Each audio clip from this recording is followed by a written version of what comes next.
Bismillahirrahmanirrahim. Assalamualaikum warahmatullahi wabarakatuh. Baik teman-teman, kembali lagi dengan saya Mus'ab Al-Mubarak dengan pengenalan teknologi informasi.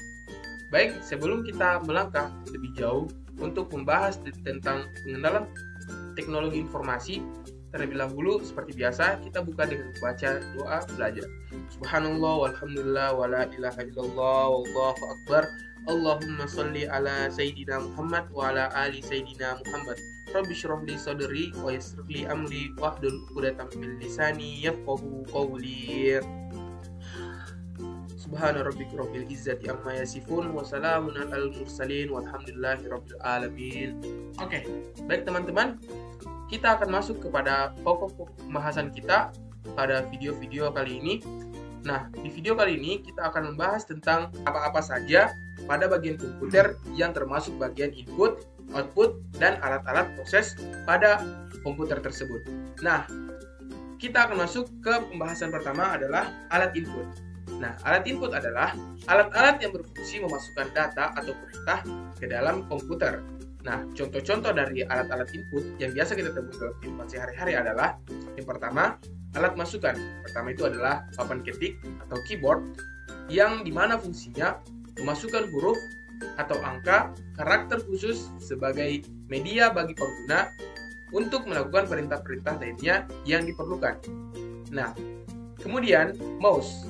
Nah, adapun mouse berfungsi untuk membedakan pointer atau kursor atau yang biasa kita kenal dengan mouse yang berada di dalam layar komputer kita secara cepat serta mengatur posisi kursor di layar. Nah, dan yang ketiga adalah pemindah alat atau scan. Nah, scan ini berfungsi untuk menyalin gambar atau teks yang disimpan dalam memori komputer.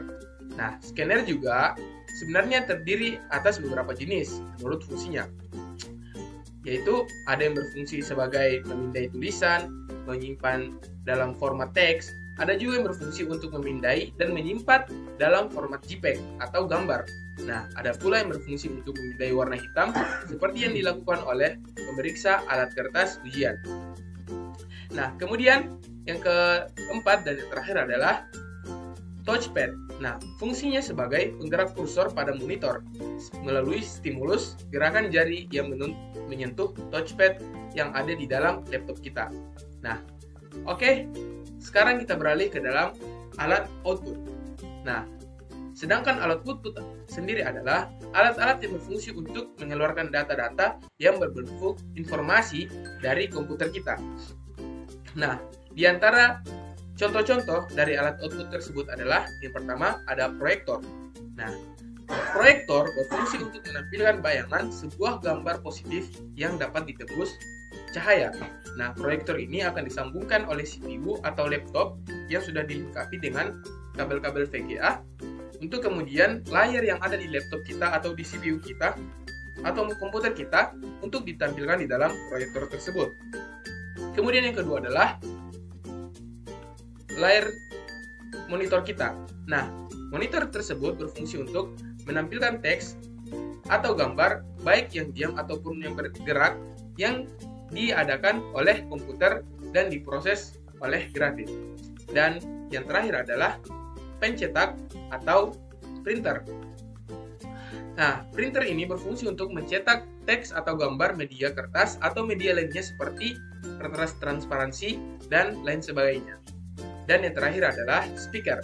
Nah, speaker ini fungsinya untuk memberikan informasi dalam bentuk suara yang disambungkan oleh komputer atau laptop yang kita punya.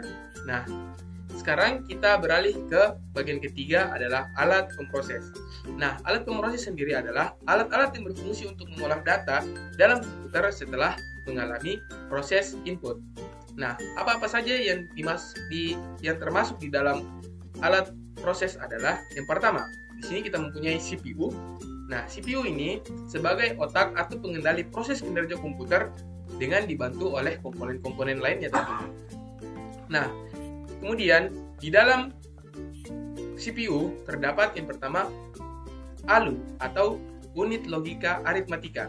Nah, ini berfungsi untuk melakukan proses data yang terbentuk angka dan logika seperti data matematika dan statistika.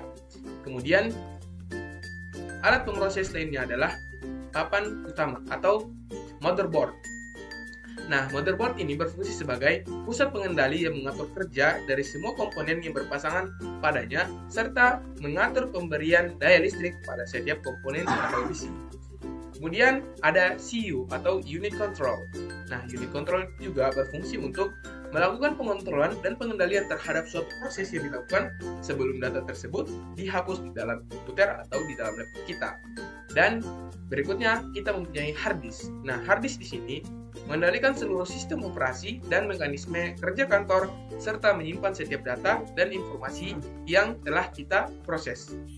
Dan kita di sini melangkah ke bagian terakhir, kita mempunyai prosesor. Nah, prosesor sebagai salah satu pengolah data serta memberikan instruksi dari memori tentang apa yang harus dilakukan dan dieksekusi oleh komputer kita. Nah, oke, sekian dulu materi dari kita. Jika ada pertanyaan, silahkan chat di kolom komentar. Sekian dari saya. Thank you. Semoga informasi ini bisa memberikan manfaat bagi kita semua. Thank you dan assalamualaikum warahmatullahi wabarakatuh.